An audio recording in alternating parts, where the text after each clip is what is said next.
So hello dear students, स्वागत है हमारे यूट्यूब चैनल पर। और अभी आपको पता है सीबीएसई बोर्ड का एग्जाम हो चुका है और सीबीएसई बोर्ड का एग्जाम हमारे पास क्वेश्चन पेपर है। तो एक बार क्वेश्चन डिस्कस कर लेते हैं और एक बार देख लेते हैं जो हमारा पेपर था वो कैसा था, टफ था, डिफिकल्ट था, इजी था, कैसा था। तो एक बार क्वेश्चन डिस्कस कर लेते हैं सारे क्वेश्चंस। तो सबसे पहला क्वेश्चन हमारे पास है, the mole fraction of solute in 2 molar aqueous solution is. तो हमें पता है मोल फ्रैक्शन निकालना है, मोलैलिटी गिवन है। तो मोलैलिटी गिवन है, मोलैलिटी का मतलब होता है number of moles of solute dissolve in 1 kilogram of the solvent. तो मतलब सॉल्वेंट, मास ऑफ सॉल्वेंट पता चल गया, मास ऑफ वाटर कितना है 1000 ग्राम। ठीक है जी। नाउ अब हमें निकालने number of moles of water. Number of moles of water क्या होता है, given mass upon molar mass.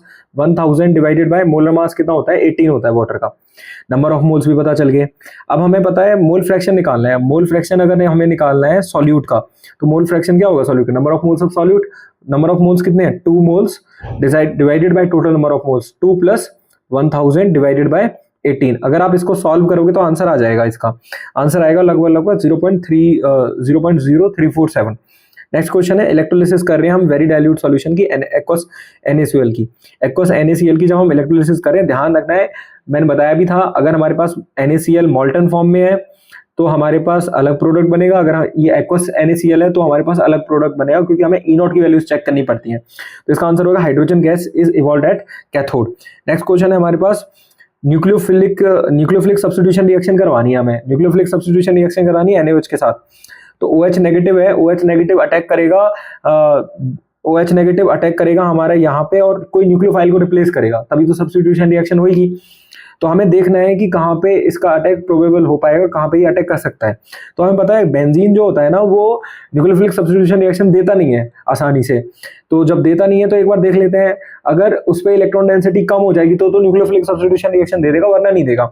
तो ये जो CH3 इलेक्ट्रॉन डोनेटिंग ग्रुप है, तो ये इलेक्ट्रॉन डोनेटिंग, ये तो इलेक्ट्रॉन डेंसिटी बढ़ा रहा है, तो ये तो नहीं देने वाला। OCH3 है, ये भी इलेक्ट्रॉन डोनेटिंग ग्रुप है, ये भी इलेक्ट्रॉन डेंसिटी बढ़ा रहा है, ये नहीं देने वाला। NO2 ग्रुप है, इलेक्ट्रॉन विड्रॉइंग ग्रुप, और अगर इलेक्ट्रॉन विड्रॉइंग ग्रुप है तो इलेक्ट्रॉन डेंसिटी कम करेगा, अगर कम करेगा तो आंसर हो जाएगा इसका D। नेक्स्ट है, dehydration of primary, secondary and tertiary alcohol follows the order. Primary, secondary, tertiary alcohol का डिहाइड्रेशन कर रहे हैं, मैंने बताया भी था आप लोगों को। जो डिहाइड्रेशन है उसमें कार्बोकेटाइन बनेगा, अगर कार्बोकेटाइन बनेगा 3 डिग्री, 2 डिग्री, 1 डिग्री आंसर हो जाएगा। नेक्स्ट है हमारे पास ये ऑक्सीडेशन स्टेट बतानी है हमें कोबाल्ट की। अब देखो ये जो लिगेंड है ना, ये एम्बिडेंटेड लिगेंड है। ये अगर ये एम्बिडेंटेड लिगेंड है तो देखो कैसे करेंगे। वैसे तो ये NO2 माइनस होता है, NO2 माइनस होता है, तो ऑक्सीजन से कनेक्टेड है, चार्ज तो आपको पता है इसका माइनस ही है। तो देखो X मान लेते हैं इसका, प्लस अमोनिया तो न्यूट्रल लिगेंड है, 5 × 0 हो जाएगा, प्लस -1 हो गया ये, और SO4 2 नेगेटिव का -2 होता है, equals to 0, X equals to आ जाएगा आपका +3। आंसर हो गया +3। नेक्स्ट है वर्नर्स थ्योरी के अकॉर्डिंग, मैंने बताया था प्राइमरी वैलेंसी का मतलब होता है ऑक्सीडेशन स्टेट, और ऑक्सीडेशन स्टेट को कौन सेटिस्फाई करेगा, आपका जो लिगेंड्स कनेक्ट होंगे वो कैसे होते हैं, नेगेटिव आयंस होते हैं। आंसर हो जाएगा C। नेक्स्ट है हमारे पास ये प्राइमरी अमीन है, और ये कौन सी अमीन है, ये सेकेंडरी अमीन है। कौन सा टेस्ट यूज करते हैं हम डिस्टिंग्विश करने के लिए, कार्बोनिल टेस्ट। आंसर क्या हो जाएगा, B हो जाएगा, कार्बोनिल टेस्ट है ये। CHCl3 प्लस इथेनॉल KOH के साथ ट्रीट करते हैं। PKB बताना है हमें, लोएस्ट वैल्यू बतानी है PKB की। आपको पता है कि PKB जो है ना, ऐसे समझ लो कि जो हमारी बेसिक स्ट्रेंथ है, वो डायरेक्टली प्रोपोर्शनल होगी किसके, KB के, और वो की इनवर्सली प्रोपोर्शनल होगा किसके, PKB के। तो PKB जितना कम, बेसिक स्ट्रेंथ उतनी ज्यादा। तो इसका मतलब हमें हाईएस्ट मतलब लोएस्ट PKB वाला मतलब हमें बेसिक स्ट्रेंथ ज्यादा होगी वो बताना है। अब देखो ध्यान से देखो, ये जो है ना, ये RCH2, ये RNH2, ये प्राइमरी अमीन है, और साथ में ये एलिफेटिक अमीन है। और हमें पता है एलिफेटिक अमीन्स जो होती है ना, वो मोर बेसिक होती है देन एरोमेटिक अमीन्स। तो इसका मतलब आंसर तो यही हो गया आपका, बाकी सब एरोमेटिक अमीन है, यही हो जाएगा, A हो जाएगा आंसर, बाकी चेक करने की जरूरत ही नहीं है। अब देखो CrO4 2 नेगेटिव है, हमें पता है CrO4 2 नेगेटिव है, अगर एसिडिक मीडियम है ना, अगर H+ है तो आपको पता है एसिडिक मीडियम में ये कन्वर्ट हो जाता है Cr2O7 2 नेगेटिव में, ये ध्यान रखना है हमें। आंसर होगा इसका C। नेक्स्ट है हमें, boiling point of azeotropic mixture of water and nitric acid is more than that of pure water and nitric acid. हमें पता है 2 तरह के एजियोट्रोप होते हैं, एक तो मिनिमम बॉइलिंग और एक होता है मैक्सिमम बॉइलिंग। तो हमें पता है मिनिमम बॉइलिंग में ध्यान रखना है, मिनिमम में उल्टा है, मिनिमम में हमारे पास पॉजिटिव डेविएशन वाला है, मैक्सिमम में उल्टा है, मैक्सिमम में हमारे पास नेगेटिव डेविएशन वाला है। अब मिनिमम बॉइलिंग एजियोट्रॉप वो है जो कम टेम्परेचर पे बॉइल होएगा, मैक्सिमम बॉइलिंग एजियोट्रॉप जो वो है जो ज्यादा टेम्परेचर पे बॉइल होएगा। तो इसका आंसर क्या हो जाएगा, अब देखो ज्यादा temperature, more more than that of pure water, ज्यादा है उसका टेम्परेचर, अगर ज्यादा है तो इसका मैक्सिमम बॉइलिंग एज ड्रॉप है, तो इसका मतलब negative deviation from the Raoult law. Next देखते हैं हमारे पास कि कौन सा हमारा कार्बोहाइड्रेट हाइड्रोलिसिस पे ग्लूकोज देगा, पता है हमें, हमने वैसे भी किया ये C12H22O11 अगर होता है ना हमारे पास इन्वर्जन ऑफ केन शुगर, अगर उसकी हाइड्रोलिसिस कर दिया हमने, तो अगर हाइड्रोलिसिस करेंगे तो ये हमारा ये सुक्रोज ही होता है, ये ग्लूकोज और फ्रक्टोज देता है। नेक्स्ट देखो, इसमें हमें बताना था, सबसे सिंपल है ये हम कैसे करेंगे, -1/2 dA/dt करेंगे, लिखेंगे rate of the reaction will be equal to 1/3 dV/dt। अब हमें dV/dt बताना है, तो dV/dt क्या हो जाएगा, -3/2, ये भी गलत, ये भी गलत, ये भी गलत, ये सही हो जाएगा। नेक्स्ट है हमारा, नेक्स्ट असर्शन रीजन टाइप का क्वेश्चन है, असर्शन रीजन में सेपरेशन ऑफ जीरो, ये एक बार आप लोग देख लेना। नेक्स्ट है हमारे पास, phenol is more acidic than four methyl phenol, ये नोट्स में मिल जाएगा आपको 13 वाला, phenol is more acidic than four methyl phenol, phenol मतलब ये हो गया हमारे पास, और 4-मिथाइल फिनॉल मतलब फोर्थ पोजीशन पे CH3 ग्रुप कनेक्ट होगा, फोर्थ पोजीशन पे CH3 कनेक्टेड है। अब ये हो गया 4-मिथाइल फिनॉल, कह रहा है कि phenol is more acidic then, हाँ बिल्कुल, क्योंकि ये इलेक्ट्रॉन डोनेटिंग ग्रुप है, और ये इलेक्ट्रॉन डोनेटिंग ग्रुप है तो ये इसके कॉन्जुगेट बेस को डिस्टेबलाइज करेगा, बिल्कुल सही है। कह रहा था presence of electron releasing group in phenol makes it more acidic, वैसे तो इलेक्ट्रॉन रिलीजिंग ग्रुप है नहीं, पर हाँ फिनॉल मोर एसिडिक है, तो इसका मतलब असर्शन रीजन दोनों सही है। Next, aromatic primary amines can be ना, गैब्रियल थैलेमाइड सिंथेसिस अगर है ना तो उससे एलिफेटिक अमीन्स बनेगी, असर्शन गलत है, Gabriel phthalimide synthesis used to prepare only aliphatic amines, हाँ रीजन सही है, असर्शन गलत है। नेक्स्ट देखते हैं, असर्शन क्या दिया, order of the reaction is not applicable for elementary reaction but हाँ कॉम्प्लेक्स रिएक्शन के लिए ऑर्डर निकाल सकते हैं, पर कोई एलिमेंट्री रिएक्शन है तो मॉलिक्यूलरिटी और ऑर्डर बराबर हो जाते हैं, तो ऑर्डर तो निकाल सकते हैं, ऑर्डर में क्या दिक्कत है। Order of the reaction is experiment, बिल्कुल सही है, ऑर्डर एक्सपेरिमेंटल क्वांटिटी है, असर्शन भी सही है, असर्शन गलत है, रीजन सही है। नेक्स्ट देखते हैं, explain why on addition of 1 mole of KCl to 1 litre of water the boiling point of water increases, बिल्कुल सही है। While addition of 1 mole of methyl alcohol to 1 litre of water the boiling point decreases. अच्छा, KCl है, KCl क्या है, KCl non volatile solute है, अगर non volatile solute को हम ऐड करेंगे सॉल्वेंट में, सॉल्यूशन चैप्टर से है ये, अगर नॉन वॉलेटाइल सॉल्यूट को ऐड करेंगे सॉल्यूशन उसमें सॉल्वेंट में, तो अगर हम नॉन वॉलेटाइल सॉल्यूट को ऐड कर रहे हैं हम अपने सॉल्वेंट में, सॉल्वेंट कैसा है, वॉलेटाइल है, तो नॉन वॉलेटाइल सॉल्वेंट क्या होता है, वो जो नॉन वॉलेटाइल सॉल्वेंट है वो वेपर प्रेशर को कम कर देगा, क्योंकि वो उसके सरफेस पे आ जाएगा, तो सब सरफेस पे आ जाएगा, वेपर प्रेशर कम हो जाएगा, बॉइलिंग पॉइंट भी उसका कम हो जाएगा। बट मिथाइल अल्कोहल क्या है, मिथाइल अल्कोहल तो वॉलेटाइल है, अगर ये वॉलेटाइल है तो हमारा जो बॉइलिंग पॉइंट है ऑब्वियसली वो डिक्रीज ही हो जाएगा, उस केस में बॉइलिंग पॉइंट इंक्रीज हो जाएगा। अगर नॉन वॉलेटाइल सॉल्यूट है तो बॉइलिंग पॉइंट इंक्रीज हो जाएगा, वॉलेटाइल सॉल्यूट में जो हमारा वॉलेटाइल सॉल्यूट है उस केस में हमारा बॉइलिंग पॉइंट डिक्रीज हो जाएगा, ध्यान रखना है। नेक्स्ट है, IUPAC नेम बताना है, बड़ा सिंपल है, पहले तो ऑक्सीडेशन स्टेट निकाल लो आप, क्लोरीन है माइनस, ये हो जाएगा X -2, EN तो न्यूट्रल लिगेंड है, SO4 2 नेगेटिव -2 ही होता है, इक्वल्स टू 0, X हो गया आपका +4, तो +4 ऑक्सीडेशन स्टेट में है। अच्छा, ये SO4 2 नेगेटिव है, हमारा 2 नेगेटिव है, और ये हमारा क्या हो जाएगा, ये हो जाएगा हमारे पास 2 पॉजिटिव, तो इसका मतलब पहले हम इसका ही नाम लिख लेते हैं। अब देखो इसमें क्या लिखेंगे, इथाइलिन डायमीन है, इथेन 1,2 डायमीन और क्लोराइड है, तो अल्फाबेटिकली लिख लेंगे, डाइक्लोरो डाई, और अब ये EN वाला लिगेंड है तो इसका मतलब इसके लिए हमें बेस ट्रेस यूज करना पड़ेगा, तो इस केस में आएगा बेस इथेन 1,2 डायमीन, फिर उसके बाद प्लेटिनम है, प्लेटिनम की ऑक्सीडेशन स्टेट क्या आएगी हमारा +4, उसके बाद हमारा आ जाएगा सल्फेट। नेक्स्ट देखते हैं, नेक्स्ट है हमारे पास ये अमोनिया है। अब देखो इसमें हमारे पास NH ये हो जाएगा हमारे पास COF4 चार्ज हो जाएगा ओवरऑल 2-, क्योंकि अमोनिया होता है हमारे पास NH4+, तो टोटल 2 अमोनियम आयंस है हमारे पास। तो अभी हम ऑक्सीडेशन स्टेट निकाल लेते हैं, ऑक्सीडेशन स्टेट क्या हो जाएगी, X और -4 equals to -2, X equals to क्या हो जाएगा, -2 +4, X इक्वल्स टू हमारे पास +2 आ जाएगा, तो जो हमारा कोबाल्ट है उसकी ऑक्सीडेशन स्टेट कितनी है, +2, उसके बाद आप नाम लिख सकते हो, ये अमोनियम है, तो हमारा जो नाम होगा वो कैटायन का शुरू होता है पहले, तो पहले हम कैटायन का नाम लिखते हैं, तो हम पहले कैटायन का नाम लिखेंगे। कैटायन क्या है हमारे पास, अमोनियम कैटायन है, अमोनियम, फिर उसके बाद इसका नाम लिखेंगे, ये हो जाएगा हमारे पास टेट्राफ्लोराइडो या टेट्राफ्लोरो बोल सकते हैं हम, टेट्राफ्लोरो कोबाल्टेट आएगा, क्योंकि ये हमारा एज एनायन आ रहा है, ध्यान रखना है। नेक्स्ट है, define the following terms with the suitable example in each case. एम्बीडेंटेड ligand बताना है, एम्बीडेंटेड लिगेंड वो होता है जिसकी डेंसिटी तो फिक्स रहती है, पर उसके पास एक से ज्यादा डोनर साइट्स होती हैं, मोर डोनर साइट्स होती हैं जब उसके पास। एग्जांपल तो उसमें दिया ही था, एक था हमारे पास NO2 नेगेटिव। अगर NO2 नेगेटिव है तो ये ऑक्सीजन से भी कनेक्ट हो सकता है और ये नाइट्रोजन से भी कनेक्ट हो सकता है।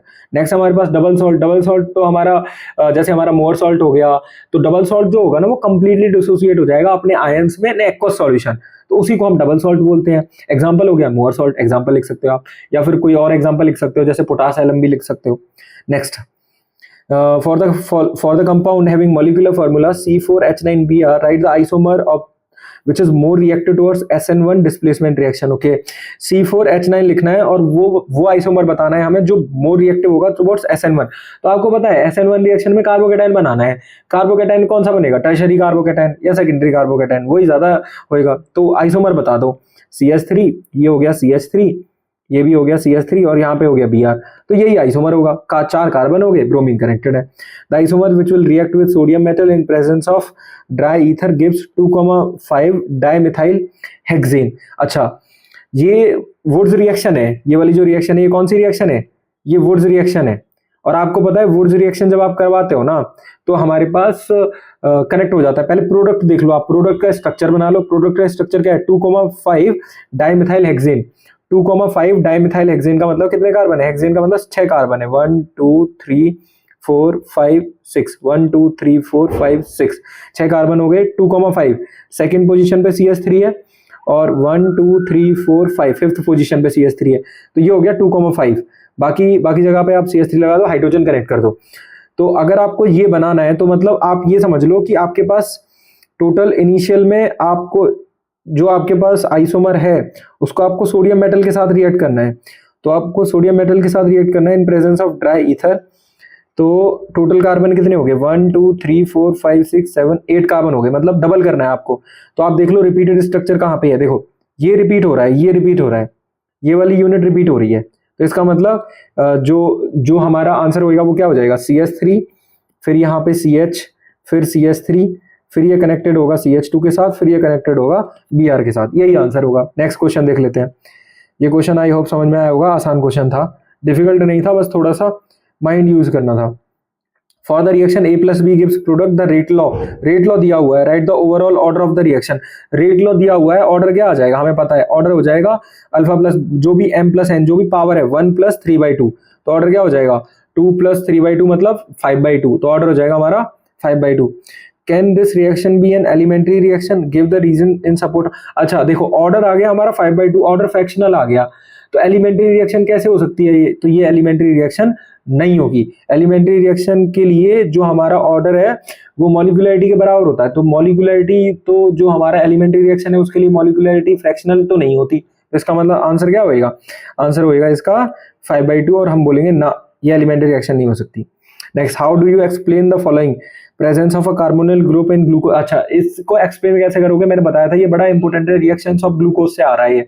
प्रेजेंस बताना है कार्बोनिल ग्रुप का, प्रेजेंस बताना है कैसे बताओगे, HCN के साथ रिएक्शन करवा दो, कार्बन डबल बॉन्ड O है इसमें, या फिर हाइड्रोजन के साथ रिएक्शन करवा दो, या फिर किसी और के साथ भी रिएक्शन करा सकते हैं जो H डबल बॉन्ड O देता है, तो HCN के साथ बेटर है तो बता देगा। 5OH ग्रुप्स के लिए भी एक रिएक्शन है, मेरे को ध्यान नहीं आ रही अभी, तो वो भी है, तो वो भी आप लोग देख सकते हो। सेक्शन C पे आ जाते हैं। Give the reason for the following, alkyl halides through polar yet their solubility in water is very low. अच्छा एक्सप्लेन, रीजन बताना है। अल्काइल हैलाइड्स पोलर होते हैं बट फिर भी उनकी solubility in water is very low. अच्छा एक तो अगर हमारे पास कोई अल्काइल हैलाइड है तो RX होगा, और अगर हम उसको वाटर में डिसॉल्व कर रहे हैं तो हम बोलेंगे कि जो वाटर है it is more polar then this alkyl halide. तो मे बी पॉसिबल है इस केस में जो हमारा हाइड्रोजन बॉन्डिंग है वो नहीं हो रहा, उसकी वजह से हमारी सॉल्युबिलिटी कम हो जाती है। नेक्स्ट है, para dichlorobenzene has high melting point than that of ortho and meta isomer.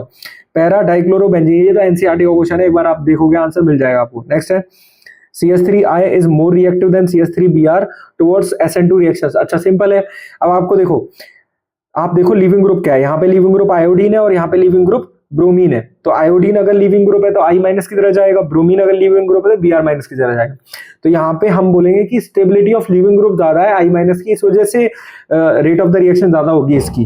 Next question, which of the following, how will you obtain the following from benzene diazonium chloride, write the following। अच्छा benzene diazonium chloride ध्यान रखो, ये बड़ा important है।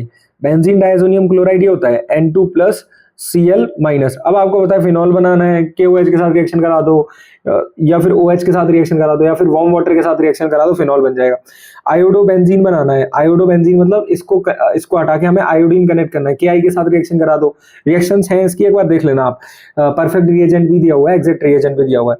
Para amino benzene बनाना है, para amino benzene मतलब हमें para amino benzene बनाना है, पैरा अमीनो एजो बेंजीन बनाना है, एजो बेंजीन, एजो सॉल्ट बनाना है हमें पता है एजो सॉल्ट क्या होता है। एजो सॉल्ट के केस में ऐसे होता है, नाइट्रोजन डबल बॉन्ड नाइट्रोजन होगा, फिर उसके बाद नाइट्रोजन डबल बॉन्ड नाइट्रोजन के बाद फिर से बेंजीन कनेक्टेड है और उस पे NH2 ग्रुप है, तो ये बनाना है हमें। तो ये बनाने के लिए हमें एजो रिएक्शन करानी पड़ेगी। एक बार देख लेना, बेंजीन डाइजोनियम सॉल्ट की रिएक्शन है, उसको रिएक्ट कराना पड़ेगा आपको। बेंजीन डाइजोनियम सॉल्ट है, इसको आप इसके साथ रिएक्ट करा दो, एनिलीन के साथ रिएक्ट करा दोगे तो प्रोडक्ट आपका यही वाला बन जाएगा। अच्छा, नेक्स्ट क्वेश्चन है, anti freeze solution is prepared by dissolving 31 gram of ethylene glycol, जिसका मोलर मास हमारे पास ये दिया हुआ है 6 in 600 gram of water. Calculate the freezing. अच्छा, ये तो डायरेक्ट फॉर्मूला बेस्ड है, आपको पता है डेल्टा टी एफ जो होता है वो हमारा किसके इक्वल होता है, KF मल्टीप्लाइड बाय मोलैलिटी। तो आप चेक करोगे, एक बार आप चेक करोगे, इथाइलिन ग्लाइकोल है हमारे पास, मोलर मास दिया हुआ है, वैल्यूज दी हुई है, वैल्यूज पुट करोगे आंसर आ जाएगा। Next, answer the following questions about the complexes. कौन कौन से कॉम्प्लेक्स है ये, NiCl4 2- का कॉम्प्लेक्स दिया हुआ है, एक ये दिया हुआ है। Write the hybridisation involve in each case. ध्यान रखना है, देखो अब मैंने बताया था स्पेक्ट्रोकेमिकल सीरीज का ध्यान रखना है आपको। देखो क्लोरीन है और CN है, तो हमें पता है क्लोरीन जो है ना, क्लोरीन कैसा है, वीक फील्ड लिगेंड है। CN कैसा है, CN हमारा स्ट्रॉन्ग फील्ड लिगेंड है। तो क्लोरीन के केस में तो हमारे पास पेयरिंग नहीं होगी, पर CN के केस में हमारे पास पेयरिंग हो जाएगी, और पेयरिंग अगर हो जाएगी तो उसके अकॉर्डिंग हमें हाइब्रिडाइजेशन बताना है। Cl के केस में पेयरिंग नहीं होगी, तो आप ऑक्सीडेशन स्टेट निकालो दोनों की, यहाँ भी ऑक्सीडेशन स्टेट निकालो, डी मेटल्स को लिखो और उसके बाद हाइब्रिडाइजेशन निकालो। ये आंसर, ये आसान है और इसमें बता भी सकते हो इनर ऑर्बिटल कौन सा होगा और आउटर ऑर्बिटल कौन सा होगा। सिंपल क्वेश्चन है। Next, compare there magnetic behaviour के लिए आप अनपेयर्ड इलेक्ट्रॉन चेक करोगे, अनपेयर्ड इलेक्ट्रॉन के बाद ये भी बता सकते हो। और क्वेश्चन भी दिया था इसमें, name 2 coordination compounds which are import in biological systems. हाँ मैंने बताया था कि जो कोऑर्डिनेशन कंपाउंड्स है उनका यूज होता है बायोलॉजिकल एप्लीकेशंस में, तो वो पढ़ने थे ध्यान से। जैसे हमारे पास सिस्प्लेटिन है, ट्रांसप्लेटिन है, ये यूज होते हैं हमारे एंटीगैंसरस की तरह, जो हमारा सिस्प्लेटिन है यूज्ड एज एंटीगैंसरस। ऐसे ही हमारे पास इसके अलावा भी और भी है, जैसे सोडियम EDT है, मैग्नीशियम EDT है, इनको भी हम यूज करते हैं एनालिटिकल केमिस्ट्री और बायोलॉजिकल एप्लीकेशंस में भी, तो ये ध्यान रखना है। What is meant by this chelate effect, तो मैंने बताया था जो हमारे बाइडेंटेड लिगेंड होते हैं या जो हमारे पॉलीडेंटेड लिगेंड होते हैं, जब वो मेटल के साथ बाइंड करते हैं ना, so when they will bind with the metal they form a ring like structure, और जो रिंग लाइक स्ट्रक्चर होता है उसको ही हम बोलते हैं चिलेट, और उसी इफेक्ट को हम बोलते हैं चिलेट इफेक्ट, और उसी चीज को हम बोलते हैं चिलेशन। एग्जाम्पल आप इथाइलिन डायमीन का दे सकते थे। Why are low spin tetrahedral complexes are rarely form, कह रहे हैं कि जो लो स्पिन टेट्राहेड्रल कॉम्प्लेक्सेस हैं वो रेयरली फॉर्म होते हैं। क्यों? क्योंकि इस केस में जब कोई टेट्राहेड्रल कॉम्प्लेक्स बन रहा है ना, तो हमें यहाँ ध्यान रखना था कि टेट्राहेड्रल कॉम्प्लेक्स में डेल टी जो होता है वो लेस देन पेयरिंग एनर्जी होता है, तो जो टेट्राहेड्रल है वो लेस देन पेयरिंग एनर्जी है। इसकी वजह से जो बहुत रेयर केस में हमारे पास लो स्पिन के टेट्राहेड्रल कॉम्प्लेक्स बनेंगे, क्योंकि जो फिलिंग होगी इलेक्ट्रॉन की वो आउटर ऑर्बिटल, वो ऊपर वाले T2 में ही जाएगा, वो E में नहीं आएगा, ध्यान रखना है। State Kohlrausch law of independent migration of ions. Kohlrausch law state करना है हमें। Kohlrausch law independent migration of ions है। कोलराश लॉ कहता है कि अगर हम इनफाइनाइट डाइल्यूशन करेंगे तो वो कंप्लीटली डिसोसिएट हो जाएगा अपने आयंस में, तो जो भी हमारे पास मोलर कंडक्टिविटी है वो इक्वल होगा सम ऑफ जो हमारे पास कंडक्टिविटी है आयंस की, उसके सम के। With the help of a curve, explain that it is not easy to determine delta। अच्छा, इसमें कर्व ड्रॉ करना था, वही कर्व आ गया जो मैं बोल रहा था, एक स्ट्रॉन्ग इलेक्ट्रोलाइट का है, एक वीक इलेक्ट्रोलाइट का है, ऐसा होता है। तो स्ट्रॉन्ग इलेक्ट्रोलाइट के में कोई दिक्कत नहीं है, दिक्कत है वीक इलेक्ट्रोलाइट में। वीक इलेक्ट्रोलाइट में ऐसे करना पड़ेगा, एक्सट्रापोलेट करना पड़ेगा, कहां तक ले जाओगे आप, निकाल ही नहीं पाओगे value. Next, the half life period of a radioactive element is this. अच्छा, रेडियोएक्टिविटी क्या है? रेडियोएक्टिविटी क्या मतलब फर्स्ट ऑर्डर रिएक्शन है। Calculate the time in which the element is 65 is reduced to 75% of its original value। मैंने बताया था, ध्यान रखना है, ओरिजिनल वैल्यू होगी आपकी 100%। अब कह रहा है कि हाफ लाइफ दी हुई है उसकी, कैलकुलेट द टाइम इन विच वो 75% रिड्यूस हो जाएगा। तो इसको करने के दो तरीके हैं, एक तो इन्होंने ये दिया है पर इसके बिना भी कर सकते हो। तो आप बोलोगे 100% है, 100% से फर्स्ट ऑर्डर रिएक्शन है, 100% से 50% होने में इसको टाइम लगेगा कितना, 1.5 × 10⁻10 ईयर्स। अब देखो 50% से 25%। अच्छा, ये तो हाफ लाइफ है, पर हमें 75% बताना है। तो मैं बोलूंगा आप इसको प्रॉपरली करो, क्योंकि कितने मार्क्स का है ये, 3 मार्क्स का है। अगर ये 3 मार्क्स का है तो मैं बोलूंगा आप इसको प्रॉपरली करो। बट आप ऐसे भी कर सकते हो, जो हमारा T75% होता है वो 2 टाइम्स ऑफ होता है हाफ लाइफ के, तो आप ऐसे निकाल सकते हो। मगर मैं बोलूंगा ये एग्जाम में आया है, तो आप इसका सॉल्यूशन प्रॉपरली लिखो। आप बोलो कि इनिशियली 100% है, इनिशियली हमारे पास ऐसे बोलो, आप रेडियो एक्टिव डिके कर रहे हो, or reactant to product, initially T equals to 0 पे ये हमारे पास 100% है। फिर T इक्वल्स टू T75 पे हमारे पास 100% में से 75% रिड्यूस हो गया, सो 100 माइनस 75% हो जाए, कितना बचा, 25% बचा, ये 75% है।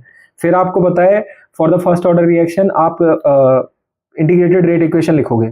इंटीग्रेटेड रेट इक्वेशन क्या होता है, T divided by 1/k ln R0 by RT, और R0 और RT की वैल्यू पुट करोगे और उसके बाद आप कैलकुलेट करोगे, calculate the time in which it 75% of, अच्छा टाइम कैलकुलेट करोगे। k की वैल्यू कैसे निकालोगे, k पता है आपको, t हाफ लाइफ क्या होता है 0.693 डिवाइडेड बाय k, तो आप k की वैल्यू निकालोगे, उसके बाद पुट करोगे प्रॉपरली और उसके बाद सॉल्व करोगे। नेक्स्ट सेक्शन डी पे आ जाते हैं।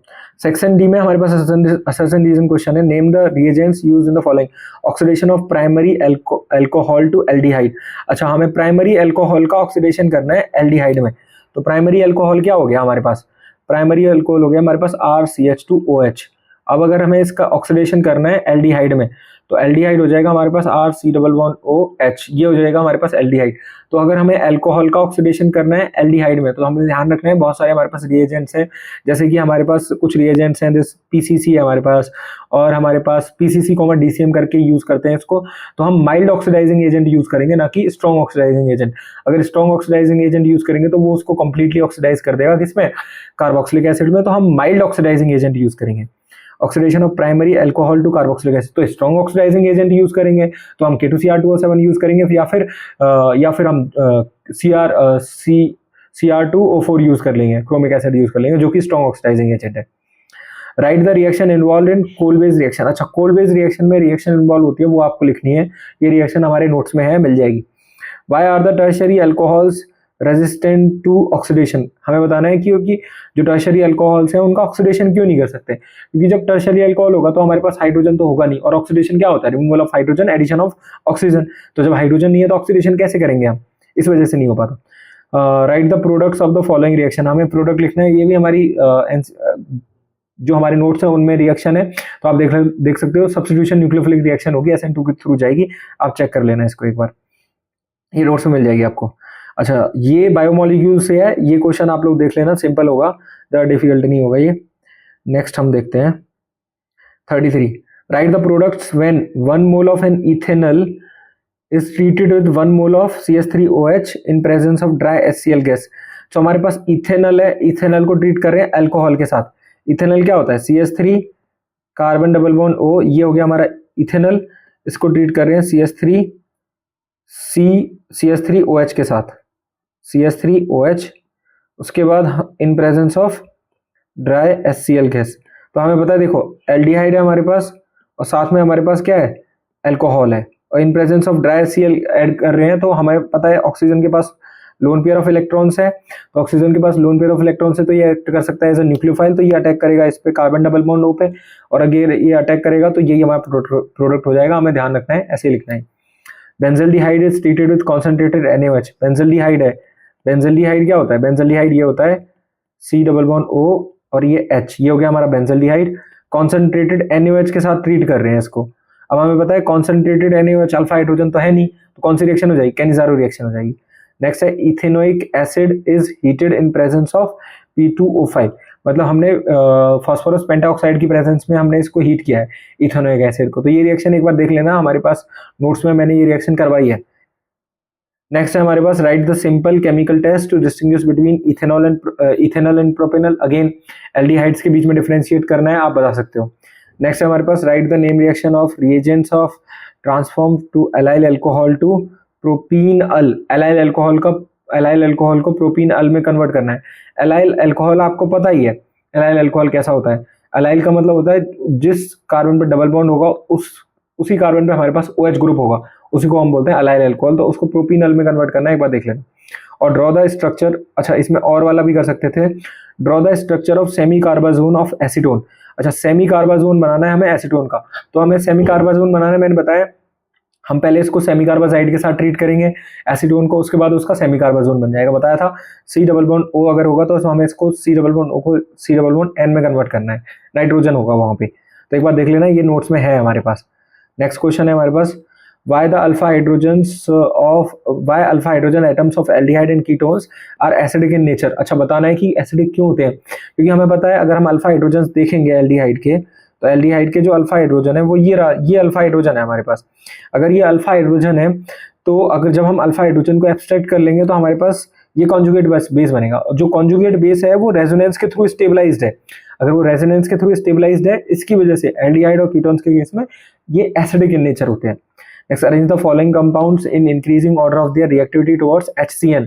HCN के साथ रिएक्ट करना है, आपको पता है अगर HCN के साथ रिएक्ट करना है तो एडिशन रिएक्शन करवा रहे हैं हम, तो न्यूक्लियोफिलिक एडिशन रिएक्शन करवा रहे हैं। आपको पता है aldehydes are more reactive than ketones, ध्यान रखना है हमेशा। तो एल्डिहाइड ये रहा, ये दोनों तो कीटोन है। अच्छा ये दोनों अगर कीटोन है तो अब कीटोन में भी देखो, यहाँ पे देखो स्टेरिक हिंड्रेंस आ गई है, स्टेरिक हिंड्रेंस आ गई, ये तो सबसे कम होएगा, तो ये सबसे ज्यादा होगा, उसके बाद ये होगा और सबसे कम ये हो जाएगा। Write the reaction involve, Etard reaction, name reaction आगे बताया था, नेम रिएक्शन इंपॉर्टेंट है। Write the product when this is reacted with, अच्छा अगेन नेम रिएक्शन है, ये भी नेम रिएक्शन है। कभी कभी सीबीएसई डायरेक्ट नेम रिएक्शन नहीं देता, बट दे देता है रिएक्शन लिख के, तो रिएक्शन लिख के दी हुई है हमारे पास। तो सी डबल बॉन्ड ओ है, मरकरी जिंक मरकरी अमलगम के साथ ट्रीट किया इन प्रेजेंस ऑफ कंसंट्रेटेड HCl, हमें पता है सी डबल बॉन्ड ओ को हटा के CH में कन्वर्ट करना है, ये वाली नेम रिएक्शन है बस। तो ये हमारा क्वेश्चन पेपर था सीबीएसई का। और अगर मैं बात करूं क्वेश्चन पेपर कैसा था, मतलब डिफिकल्ट, अगर मैं रेट करना चाहूं डिफिकल्ट टू मॉडरेट, तो मैं बोलूंगा कि जो क्वेश्चन पेपर है वो मॉडरेट टू डिफिकल्ट है, इजी क्वेश्चन पेपर नहीं है, मॉडरेट टू डिफिकल्ट है, आसान नहीं आया इस बार का केमिस्ट्री का क्वेश्चन पेपर, हम बोलेंगे मॉडरेट टू डिफिकल्ट आया है। और जो भी मेरे पास अभी सेट है उसके अकॉर्डिंग मैं आपको बता रहा हूँ, ये सेट मॉडरेट टू डिफिकल्ट है, आसान नहीं आया। आई होप आप लोगों का पेपर अच्छा हुआ होगा। ऑल द वेरी बेस्ट, मिलते हैं नेक्स्ट वीडियो में बच्चों।